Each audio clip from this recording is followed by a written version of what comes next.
व्यासपीठावर उपस्थित NSS program officer doctor Bhairavandi sir, Munneshwar sir आणि वैशाली मॅडम यांचं पहिलं स्वागत करतो आणि आभारही मानतो. आभार यासाठी मानतो की त्यांनी मला या ठिकाणी आजच्या ह्या लेक्चरसाठी इन्व्हाइट केलं. त्याबद्दल प्रथमतः मी त्यांचा आभार मानतो. सोबत डॉक्टर कांबळे सर, प्राचार्य PN नाईक कॉलेज यांचेही आभार मानतो. हे पहा, रेसिडेन्शियल कॅम्प जो आहे हा 7 दिवसाचा आहे. याच्यामध्ये आता तुमची सुरुवात झालेली आहे. आजचा 4था दिवस आहे. बरेच अनुभव तुम्हाला आले असतील. आता मी माझा जो विषय आहे आपत्ती व्यवस्थापन याच्याविषयी बोलणार आहे. तत्पूर्वी तुम्हाला काय एक वैशिष्ट्य सांगतो. आता तुम्ही हे काम करता आहे, आता श्रमदान असेल, हे रेसिडेन्शियल कॅम्प जो आहे, निवासी शिबिर जे आहे ते एकूण 3 सत्रामध्ये होते. आता हे तुम्ही रोज अनुभव घेत असाल. मीही प्रोग्राम ऑफिसर आहे. त्याच्यामध्ये पहा, सकाळच्या सत्रामध्ये तुम्ही योगा एक्सरसाइज वगैरे करताय. दुपारचं सत्र असेल ते व्याख्यानांचं सत्र आहे आणि संध्याकाळच्या सत्रामध्ये डिबेट असेल, कल्चरल इव्हेंट असेल, हेही होते. आता ह्या NSS मधून तुमचे फायदे काय आहेत? याच्यामधलं राष्ट्रीय सेवा योजनेतून व्यक्तिमत्व विकास होतोय. आता याच्यामधले काही विद्यार्थ्यांना कधी प्लॅटफॉर्म मिळालेला नसेल किंवा त्यांनी घेतलेलं नसेल, पण ह्या NSSच्या याच्यामधून तुम्हाला एक चांगला प्लॅटफॉर्म मिळतोय आणि त्याच्यामधून तुमचं व्यक्तिमत्व विकास होतोय. आता याच्यामध्ये पहा, कोणकोणते असे घटक आहेत की तुमच्यामध्ये ते डेव्हलप होत आहेत. याच्यामधला पहिला जो एक घटक आहे पहा, मी एक घटक म्हणण्यापेक्षा एक वैशिष्ट्य सांगतो आणि त्यानंतर आपत्ती व्यवस्थापन आपण स्टार्ट करूया. आता याच्यामध्ये पहा, स्वयंसेवक म्हणून तुम्हाला एक संधी मिळते, व्हॉलंटियर्स म्हणून तुम्हाला एक संधी मिळते, त्याचबरोबर सामाजिक प्रश्नाची जाणीव. आता ह्या कॅम्पमधूनही तुम्हाला, आता तुम्ही श्रमदानासाठी बाहेर पडणार आहात किंवा तुम्ही केलंही आहे, तर त्याच्यामध्ये तुम्हाला एक जाणीव होते, सामाजिक प्रश्नाची जाणीव तुम्हाला होते. त्यानंतर समाजसेवेची संधी मिळते. याच्यामधून समाजाची काय सेवा करता येईल, आता क्लिनलीनेस ड्राईव्ह असेल किंवा अवेअरनेसचे रिलेटेड काही प्रोग्राम्स असतील किंवा अजून काय याच्यामध्ये सर तुम्हाला ॲक्टिव्हिटी देता येईल, ती ॲक्टिव्हिटी असतील, तर हे व्यक्तिमत्व विकास करणारे घटक आहेत. तर त्याच्याबरोबर स्वयंशिस्त, तुम्हाला एक शिस्त येते. त्याचबरोबर बौद्धिक माहितीचा विकास होतोय. एक आहे स्टे डेअरिंग. आता काही विद्यार्थी स्टेजवरती कधी येत नाहीत, पण ह्या कॅम्पच्या माध्यमातून तुम्ही स्टेजवरती याल. कधी तर तुम्ही कुणाचं तर इंट्रोडक्शन द्याल, वोट ऑफ थँक्स म्हणाल किंवा काही ऍक्टिव्हिटी असतील, काही स्टिक प्ले असेल तर ती तुम्ही करणार. असे बरेच घटक आहेत. कार्यक्रमाचे आयोजन तंत्र, म्हणजे कार्यक्रम आयोजित करताना कोणकोणत्या गोष्टीचा विचार करावा लागतो हेही तुम्हाला त्याच्यामधून समजते. त्यानंतर काय आहे पहा, कार्यक्रम झाल्यानंतर अहवाल लेखन आहे, तेही करण्याचं तुम्हाला ज्ञान येते याच्यातून. त्यानंतर नेतृत्व करण्याची संधी. आता याच्यामधले ह्या NSS मधून असे फार महान व्यक्ती सुद्धा घडलेले आहेत. NSS मधूनच काही एखादा लीडर, चांगले लीडर्स तयार होत आहेत, काही पॉलिटिकल लीडर्स सुद्धा भविष्यात होऊ शकतात. असे अनेक घटक आहेत पहा की यामध्ये आणि विविध कलागुणांना वाव मिळतो. आता बघा, काही संध्याकाळचा जो इव्हेंट चर्चासत्र आहे, त्या चर्चासत्रामध्ये तुम्ही मिमिक्रीही करता, काय तुमच्यातले उपजत काही गुण असतील तर ते गुण तुम्ही दाखवता. असे अनेक घटक आहेत. तर हे NSS मधून तुमचा विकास, म्हणजे थोडक्यात व्यक्तिमत्व विकास कसा होतोय, तर हे 8-10 पॉईंट मी या ठिकाणी तुम्हाला सांगितलेलं आहे.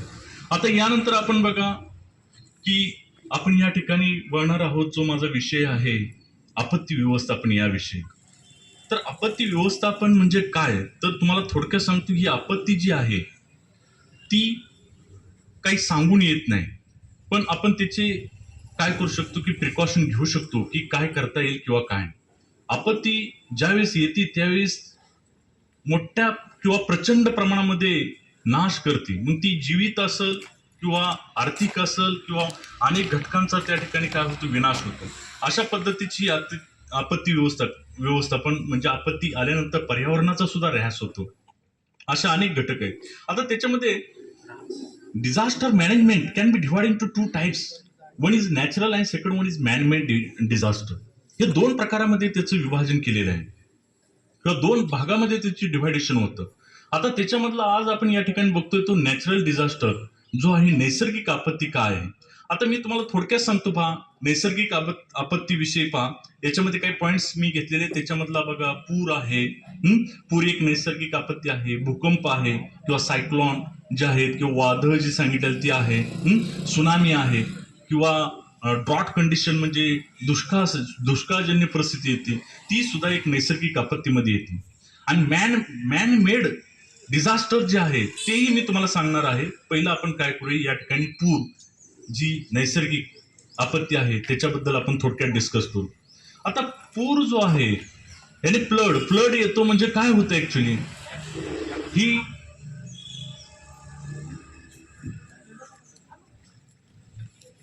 हा तर फ्लड येतो म्हणजे काय. आता याच्या अगोदर तुम्हाला सांगतो की एक उदाहरण तुम्ही इथं बघितलेलं असेल, सावित्री नदी जी आहे महाड, त्या ठिकाणी तुम्ही बघितलेलं असेल. त्या ठिकाणी काय तर 2021-22 मध्ये काय तर पूर आलेला होता.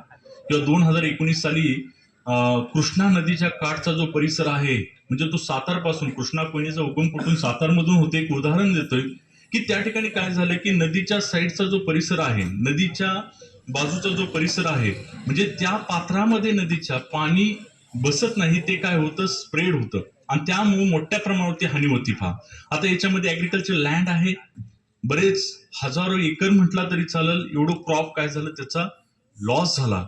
तर क्रॉप आहे, त्याचबरोबर मनुष्यहानी आहे, त्याचबरोबर जे जनावर आहेत त्यांची सुद्धा मोठ्या प्रमाणावरती हानी झालेली आहे. तर असा जो आहे तो पूर आहे. आता पूरच्या संदर्भात सांगायचं म्हणजे अजून याच्यावरती काय सांगता येते पहा, जो 2019 साली सांगलीमध्ये भयानक असा पूर आलेला होता. पूर्ण सांगली सबमर्ज्ड झालेली होती, म्हणजे पूर्ण बिल्डिंग पाण्यामध्ये गेलेल्या होत्या. तरी काही लोक बिल्डिंगच्या वरच्या ह्याच्यात असणाऱ्या हिच्यातली बाहेर निघत नव्हते. एनडीआरएफचे जवान सुद्धा तैनात केलेले होते, ते त्या ठिकाणी हेल्प करत होते. तर ही अशी पूरजन्य परिस्थिती जर बघितली तर त्यावेळेस काय केलं जातं ते ही अशा अनेक प्रसंगाला तोंड द्यावं लागतं. आता यासाठी उपाययोजना म्हणून काय करायला हवं, तर उपाययोजना म्हणून मी सांगतो की याच्यामध्ये पहा, पहिलं जे आहे ते पुराचं पाणी ज्यावेळेस असं विभागलेलं असते, पूर्ण स्प्रेड झालेलं असते ते एरियामध्ये, त्यावेळेस त्या ठिकाणी तुम्ही घाबरून जायची काही गरज नाही, किंवा त्या ठिकाणी असणारे लोक जे आहेत त्यांनी घाबरून जाण्याची काही गरज नाही. त्यामुळे काय होतं, घाबरल्यामुळे हातून काही तर चुका होण्याची चान्सेस असतात. पहिली काळजी घ्यायची. दुसरं जर बघा, त्या ठिकाणी विजेची काही उपकरणं असतील तर त्याच्या जवळ जायचं नाही. त्याचबरोबर पुराच्या पाण्याचा वेग जो असतो तो जादा असतो. आणि दुसरी एक असं आहे की त्या पुराचं जे पाणी आहे त्या पाण्यामध्ये म्हणजे अनेक रेप्टाइल्स ग्रुपमधले काही घटक असतात, म्हणजे साप असतात, स्नेक्स असतील किंवा पॉइझनस स्नेक सुद्धा येऊ शकतात. किंवा त्याबरोबर ते जे वॉटर जे आहे ते वॉटर कसं पोल्युटेड वॉटर असते, किंवा त्या ठिकाणी त्या वॉटरमध्ये गढूळ पाणीही असते. त्या गढूळ पाण्यामध्ये कॉलरा सारखे डिसीज सुद्धा होऊ शकतात.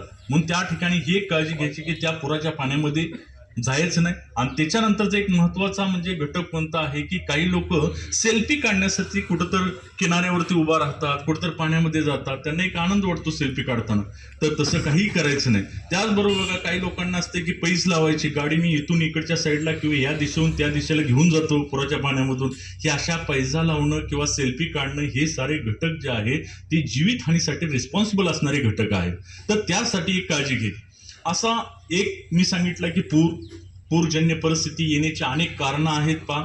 ही नॅचरल जरी असलं, त्या ठिकाणी पाऊस मोठ्या प्रमाणावरती झाल्यामुळं आणि ते पुराचं पाणी जी ज्या नदीमधून जाणार आहे ते काय होतं, नदीच्या पात्राच्या बाहेर स्प्रेड होतं आणि त्यामुळं सर्वात मोठा लॉस होतो तो ऍग्रिकल्चर लॉस होतो.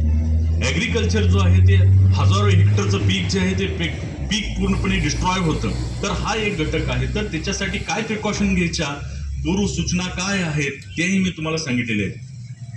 आता दुसरा घटक जो आहे तो याच्यामधला जी नैसर्गिक आपत्तीमधलं दुसरं येतं तो म्हणजे भूकंप येतो. आता भूकंप म्हटल्यानंतर तुमच्या डोळ्यासमोर एक चित्र उभं राहतं पहा, 1993 साली झालेला किलारीचा भूकंप. लातूर जिल्ह्यातलं बघा, ते किलारी गाव आहे, कुठंतरी औसाच्या ठिकाणी, तालुक्याच्या ठिकाणी जवळ ते आहे. त्या ठिकाणी जी जीवितहानी मोठ्या प्रमाणावरती झालेली होती पहा.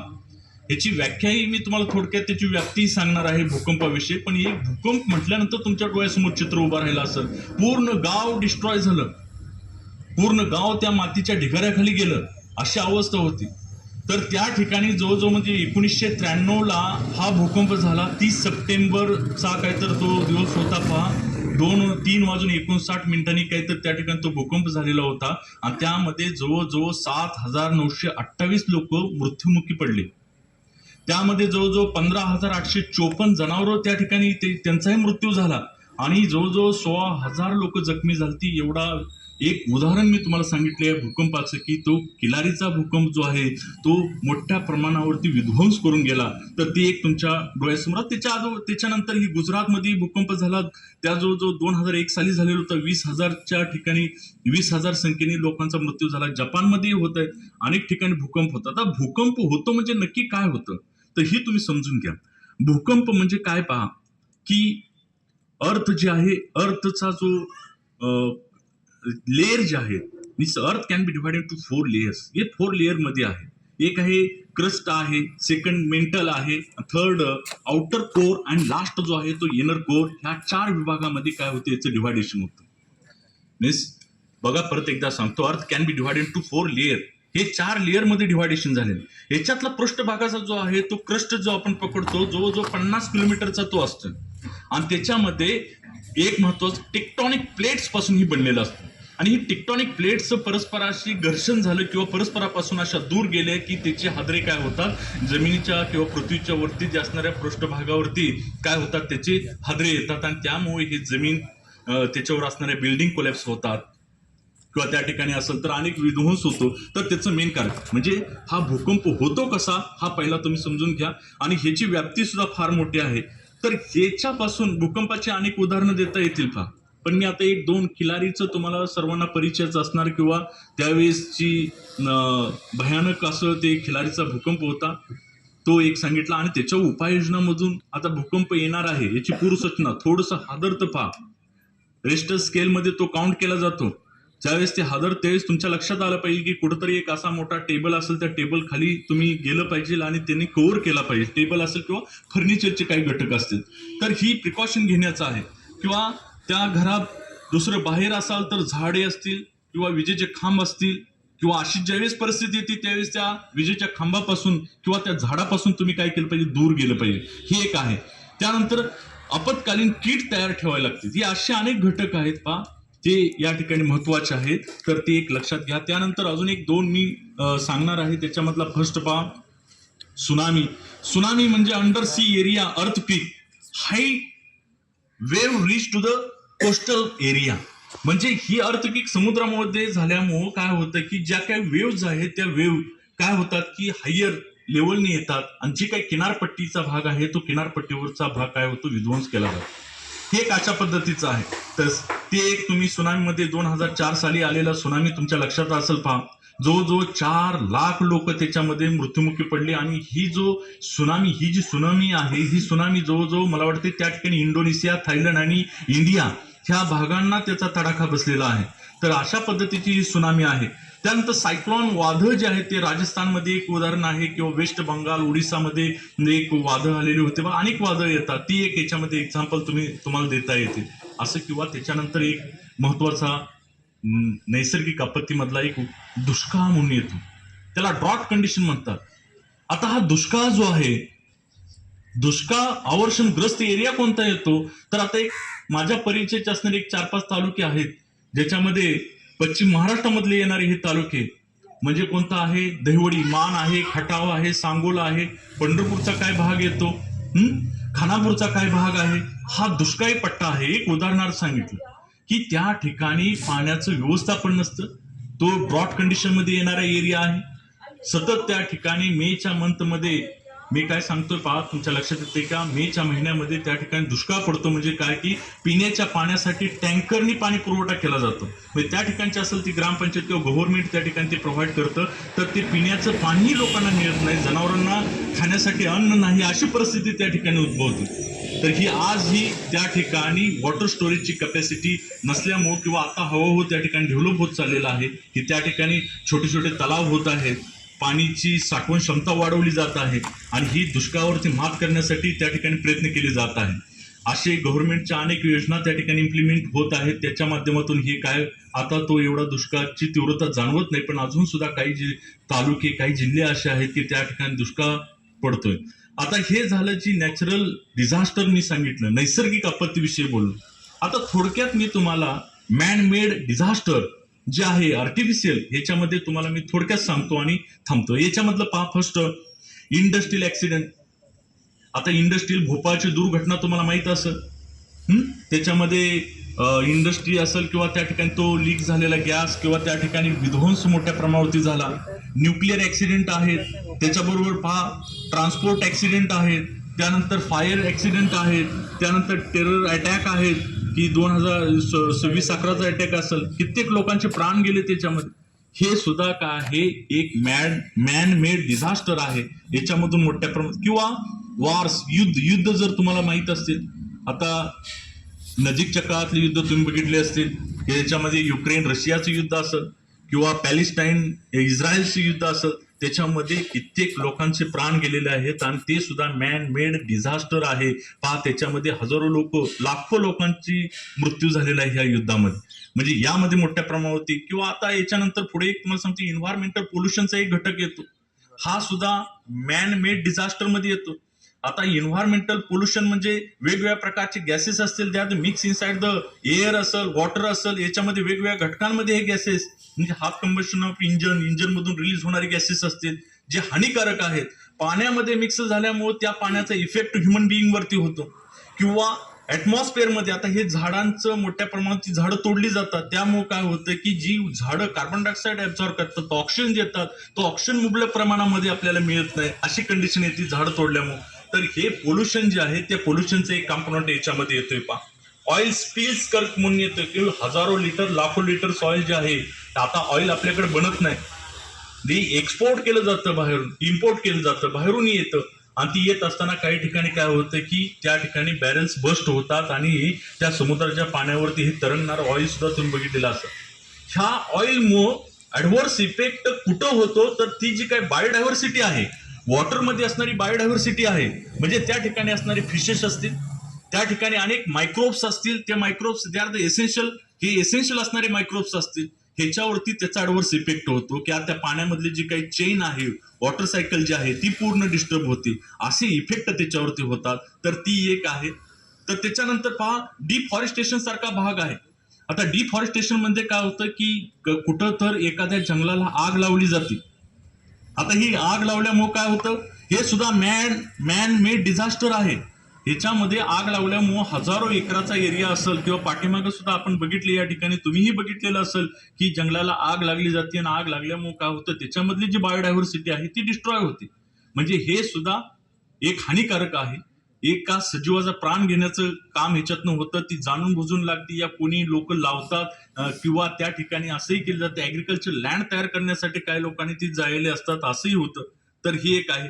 अर्बन स्ट्रक्चर कोलॅप्स होतं. असे अनेक घटक आहेत पहा मॅन मेड मध्ये सुद्धा येतात. तर या ठिकाणी ही जी काही नैसर्गिक आपत्ती आहे, मॅन मेड डिझास्टर जे आहे, नॅचरल डिझास्टर आहे, याच्यामुळे अनेक लोकांचे प्राण सुद्धा गेलेले आहेत. तर मी या ठिकाणी थोडक्यात तुम्हाला या नॅचरल डिझास्टर विषयी सांगितलेलं आहे किंवा मॅन मेड विषयी सांगितलेलं आहे. तुम्हाला समजलं असेल असं मला वाटतंय. तर मी या ठिकाणी थांबतो. तुम्हाला काही शंका असेल तर विचारू शकता. Do you want any query related disaster management, you will ask me. काय असेल तर विचार.